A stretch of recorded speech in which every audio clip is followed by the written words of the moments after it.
വിഷുവിൻ്റെ അന്ന് തൃശ്ശൂരുകാർ സ്പെഷ്യലായിട്ട് ഉണ്ടാക്കുന്ന ഒരു ഐറ്റമാണ് വിഷുക്കട്ട. അപ്പോൾ അതിന് വേണ്ടിയിട്ടേ 1/4 കപ്പ് ഉണക്കലരി, പായസത്തിൻ്റെ അരിയില്ലേ, അത് നന്നായി കഴുകി വൃത്തിയാക്കിയിട്ട് അരമണിക്കൂർ ഒന്ന് കുതിർത്തിയെടുക്കുക. അടി കട്ടിയുള്ള ഒരു പാത്രം അല്ലെങ്കിൽ ഉരുളിയെടുത്ത് അതിലേക്ക് 4/4 കപ്പ് തേങ്ങയുടെ 2ാം പാൽ ചേർത്ത് കൊടുത്ത് അതൊന്ന് തിളച്ച് വരുന്ന സമയത്ത് നമ്മൾ കുതിർത്തിയെടുത്ത അരിയും ആവശ്യത്തിന് ഉപ്പും കൂടെ ചേർത്ത് അതൊന്ന് വേവിച്ചെടുക്കുക. തേങ്ങാപ്പാൽ നന്നായി വറ്റി വന്ന് അരി ഒരു 1/4 ഭാഗം വേവാവുന്ന സമയത്ത് 1/2 ടീസ്പൂൺ നല്ല ജീരകവും 2/4 കപ്പ് തേങ്ങയുടെ കട്ടിപ്പാലും ചേർത്ത് നന്നായി വേവിച്ച് കുറുക്കിയെടുക്കുക. ചൂടോടെ തന്നെ ഇത് മറ്റൊരു പാത്രത്തിലേക്ക് മാറ്റി ചൂടാറി ഒന്ന് സെറ്റ് ആവാനായിട്ട് മാറ്റി വെക്കാം.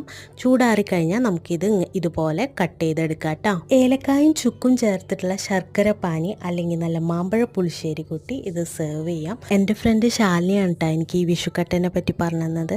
ഇതുവരെ ട്രൈ ചെയ്തിട്ടില്ലെങ്കിൽ തീർച്ചയായും ട്രൈ ചെയ്ത് നോക്കിട്ടോ.